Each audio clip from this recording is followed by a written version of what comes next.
you doing? Welcome to the editing facility. This is where I take all the video, convert it into movie form, narrating, editing. Yeah, you can see we're a big time department here. It's not all Hollywood. No, we're just a couple of good old boys. Got a video camera, a laptop, and a steep learning curve on figuring out how this stuff works. I'm doing some editing. The plan here is to teach people something about mining. We've got all these Hollywood shows out there, you know, and it's all, well, when you see it, it's all big equipment. Millions of dollars worth of equipment. And to me, it kind of gives you the idea that unless you have lots of money, gold mining might not be for you. Well, that might be true, but I also know there's a lot of people out there that do gold mine, and they do it on a small scale, and they do make a living at it. So, yeah, we're going to teach you whatever we can. And if we don't have the answers, we sure as heck will find somebody who does. So, I hope you enjoy what we're posting. And yeah, come along for the ride. It's going to be fun. Well, we're heading home now. Safety first.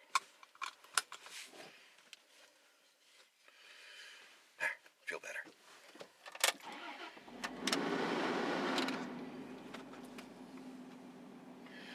But yeah, so yeah, mining season should be interesting this year.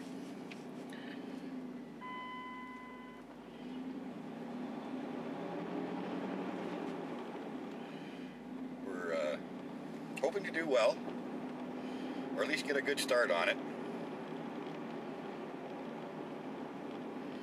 Like I said, we're not guys with millions of dollars, or lots of money, or lots of equipment. But one thing placer miners are, they're tenacious.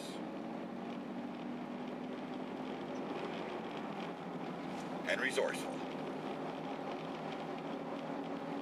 They have a never say die attitude, most of them. And yet most of them aren't rich. But they're not poor either. Like I said, you know, we don't need millions of dollars worth of equipment. I mean, you get into properties, yes, the gold is deep, or it's, you know, you need to move 100 yards to get an ounce of gold. Well, okay, somebody who doesn't have a piece of equipment, I wouldn't even entertain looking at that property. But somebody who does, okay. But there are lots of ground out there still available. They haven't found it all.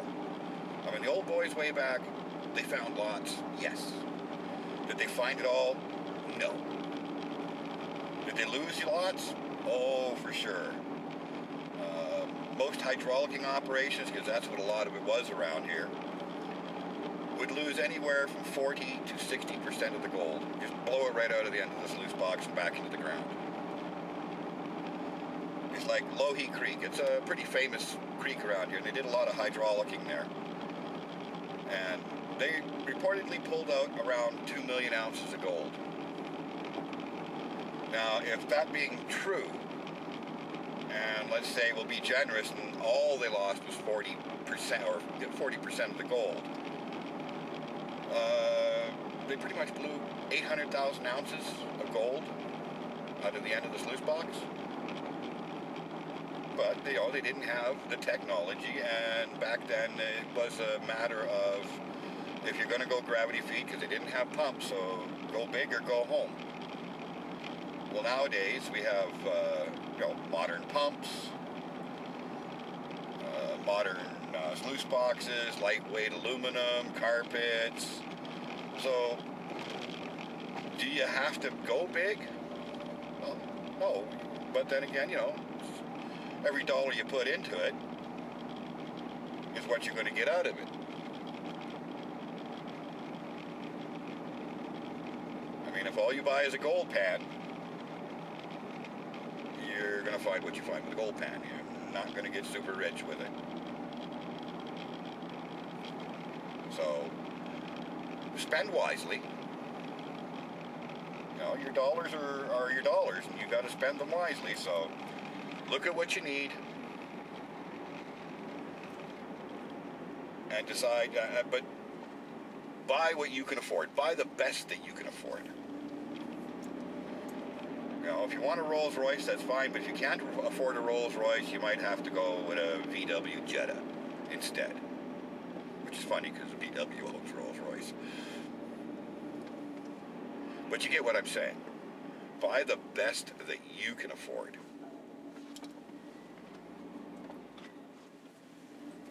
And spend wisely.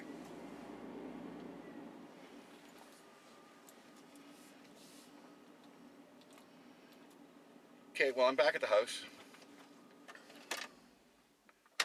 We're shut down now. And, well, get that thing off. What can I say? So here we see a few samples of gold and other things that I'll try to give you a quick rundown and an explanation to. This first vial here, now this is gold I found probably 30 years ago. I was up in the Lougheed Creek area. We were working on an outcropping of rotten bedrock, and the gold was in there, but you can see it's very washed gold. It's very beaten, very flat. So it's traveled quite a distance. In the second vial here, this one is an interesting story. You can see there's mercury and gold mixed together. Now this was found close to where we were working on get this first vial. The story is, we were up working, and my wife Ruth decided she was going to take a gold pan and do a little exploring of her own. So she went off, and we kept working, and a little while later she came back and said, "What's this in my pan?" And this little silver blob running around in her pan. So we went back, and it was probably 20 feet from where we were working. She found some water coming out of the mountainside, and there was a little puddle, and she started panning there. And lo and behold, there was this gold and mercury. So we panned there for a little while, and this is what we came up with. So yeah, I've hung on to those two vials for at least 30 years. Because they have an interesting story. Now these other vials here, this one here, this one we found this is gold we found in our backyard. It's probably a foot or so down in clay. Total amount might have been 3 5-gallon pails full. We ran it through a cement mixer to break the clay up, and then took out the aggregate, and then my wife, she ran it through the gold wheel. And that's what she came up with. And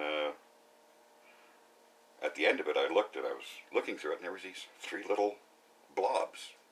They stayed right with the gold. They wouldn't move. Find out later, those are platinum. So I have gold and platinum in my backyard.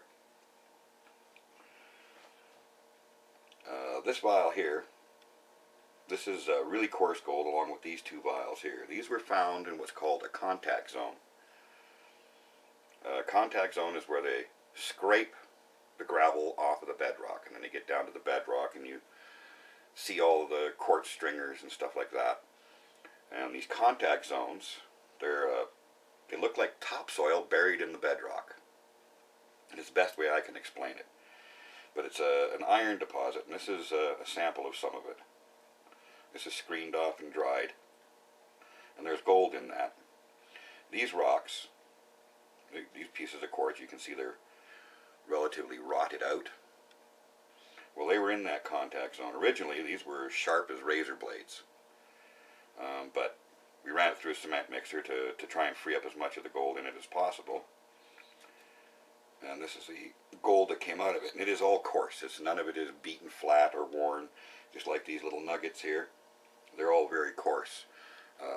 Looked at them under a metallurgical microscope, and they're very crystalline. Now, this is a pyrite specimen.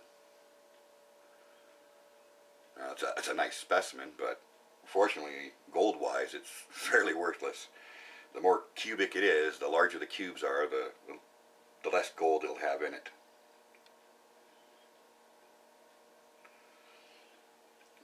This piece here, this is off of a sample. It's called Cogiolite. And the hard rock miners, when they find this stuff in the quartz, they know they're close to an ore body. It has a silvery look. It has galena in it, silver, lead, those kind of things. Oh, and there's a nice little quartz crystal that was found in this material as it was being screened off.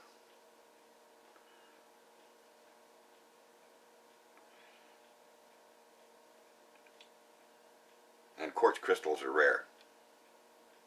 You know, the large ones anyways.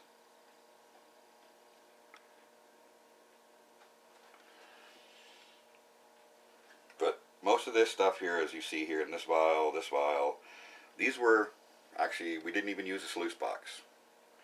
It was a combination of a gold wheel and a blue bowl. And those are quite handy pieces of equipment that you should have. They're not too expensive, and they make work a lot easier. And we'll cover those later on. And a couple of more samples I want to show you. I'll just get these out of the way.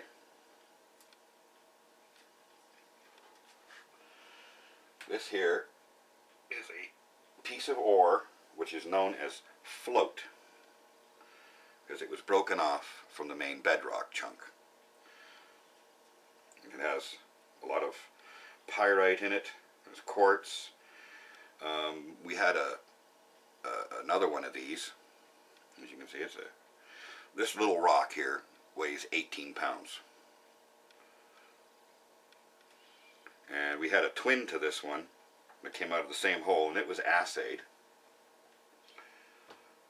And if you have a ton of this stuff, it would be worth about 4 ounces to the ton. Now, a ton would fill a 45-gallon drum, imperial gallon. That would be 50 American gallons.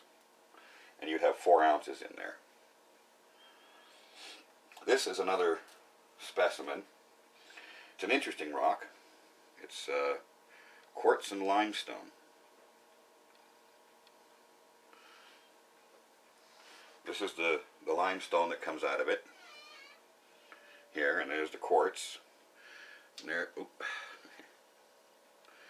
there are some stringers of Cogiolite in it. But limestone and quartz together in a gold-bearing area is a good sign. And again, this is a piece of float, and you can see it hasn't moved very far. It's very angular, very sharp. And from this angle, I'd like to call this one the dragon's head. This piece of limestone sticking out, it kind of has an angle and looks like a dragon's head. But as we go along, we'll show you more of this stuff. Hopefully you'll learn something from what we have to say. If you're new to the prospecting business and placer mining, we hope this will help. And for those who are already initiated, it's always fun to look at other people's gold. So, until next time, we have a secret, and it's about finding gold.